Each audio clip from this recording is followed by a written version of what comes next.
Party ने एक किसान के बेटे को जो राज्यसभा के अंदर भेजने का निर्णय लिया है। गरीब, युवा, महिला और खास करके किसान का कल्याण जुड़ा हो, ऐसे सब मुद्दे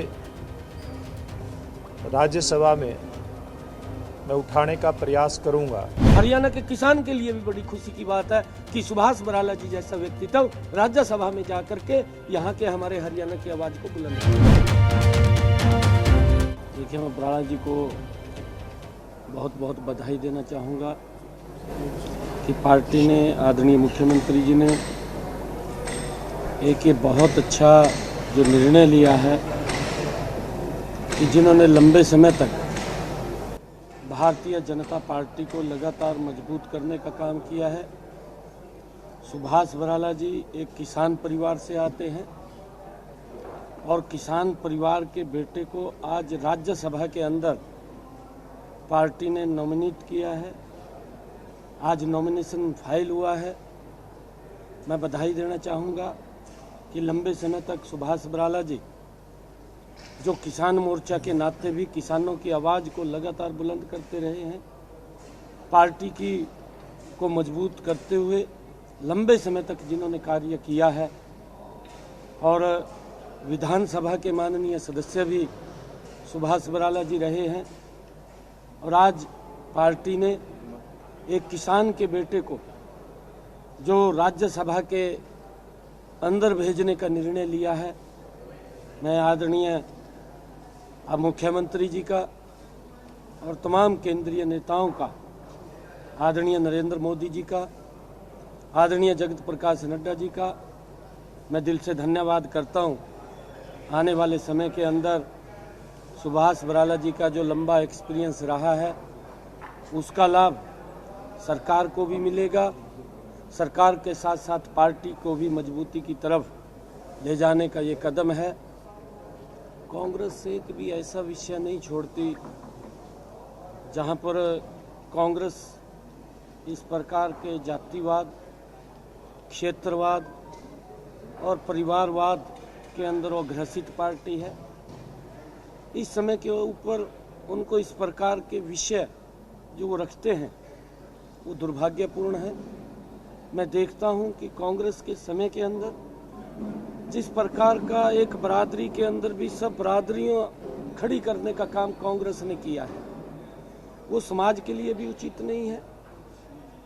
जनरल डीपी वत्स साहब हमारे बहुत ही सीनियर व्यक्ति हैं, उनका कार्यकाल पूरा हुआ है और बराला जी का लंबा एक्सपीरियंस है, किसान के बेटे हैं। उन्होंने तो प्रशंसा करनी चाहिए कांग्रेस के लोगों को कि कांग्रेस पुत्र को आज राज्यसभा के अंदर भारतीय जनता पार्टी, हमारे यशस्वी प्रधानमंत्री नरेंद्र मोदी जी, हमारे भारतीय जनता पार्टी के राष्ट्रीय अध्यक्ष माननीय जगत प्रकाश नड्डा जी, हमारे यशस्वी मुख्यमंत्री आदरणीय मनोहर लाल जी, एक किसान पुत्र को राज्यसभा के अंदर आज उसका नॉमिनेशन हुआ है। और ये जात पात की जो राजनीति है ये कांग्रेस करती है, ये कांग्रेस के अध्यक्ष को बखूबी समझना चाहिए।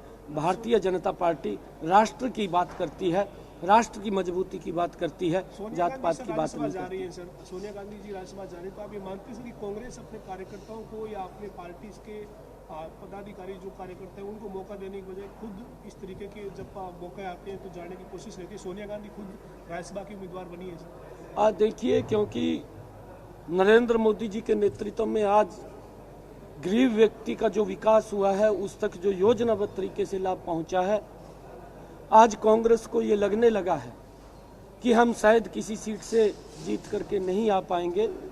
तो उसका विशेष ये कारण है कि कांग्रेस के बड़े बड़े नेता आज उन्होंने राज्यसभा की तरफ अपना रुख किया है कि राज्यसभा से चुन करके आ जाएं, परंतु वहां पर सबसे पहले तो परिवार ही है, परिवार को ही ध्यान में रखते हैं वो लोग। उसके बाद सेकेंडरी विषय है, यहाँ पर कार्यकर्ता की वैल्यू है।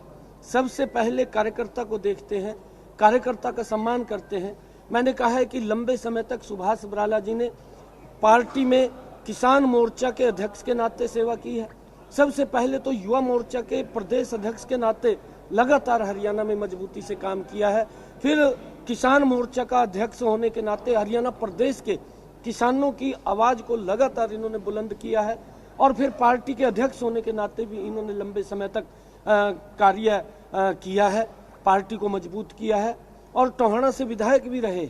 और अब पार्टी ने निर्णय किया है कि एक किसान के बेटे को जो लगातार किसानों के हित की बात करता है तो उसको राज्यसभा के अंदर भेजना चाहिए। ये इनके काम का जो इन्होंने कार्य किया है उसके आधार के ऊपर पार्टी ने इनको चयनित किया है। यहाँ पर जातिवाद या परिवारवाद देख करके नहीं होता है, यहाँ पर काम के बल के ऊपर होता है। और हमारे बहुत ही सीनियर और वरिष्ठ सुभाष बराला जी व्यक्ति हैं जो लंबे समय तक पार्टी को मजबूत करते रहे हैं। आज मेरे लिए भी बड़ी खुशी की बात है, हरियाणा के लिए भी बड़ी खुशी की बात है, हरियाणा के किसान के लिए भी बड़ी खुशी की बात है कि सुभाष बराला जी जैसा व्यक्तित्व राज्यसभा में जाकर के यहाँ के हमारे हरियाणा की आवाज को बुलंद करें।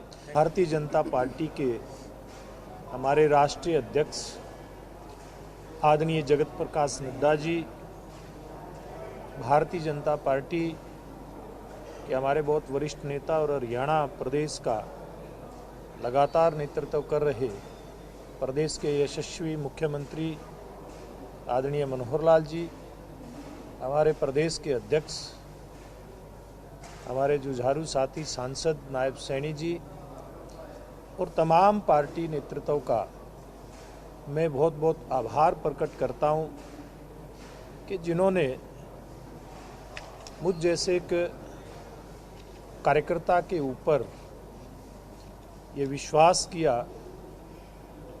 और मुझे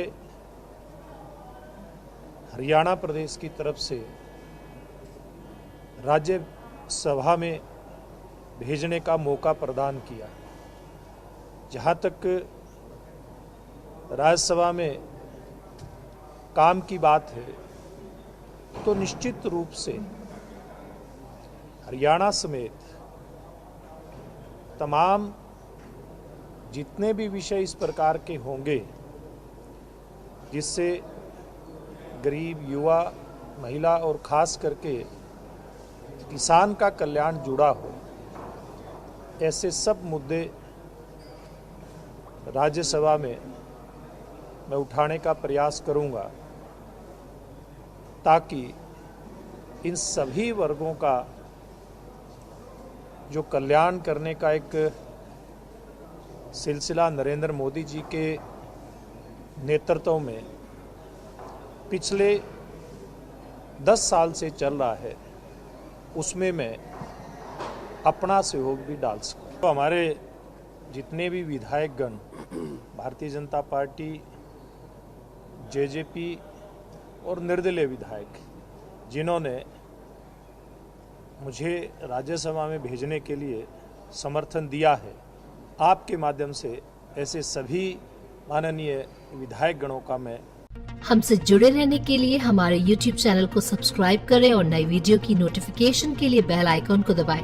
अगर आप ये वीडियो Facebook पर देख रहे हैं तो लाइक जरूर करें और ज्यादा से ज्यादा शेयर करें। धन्यवाद।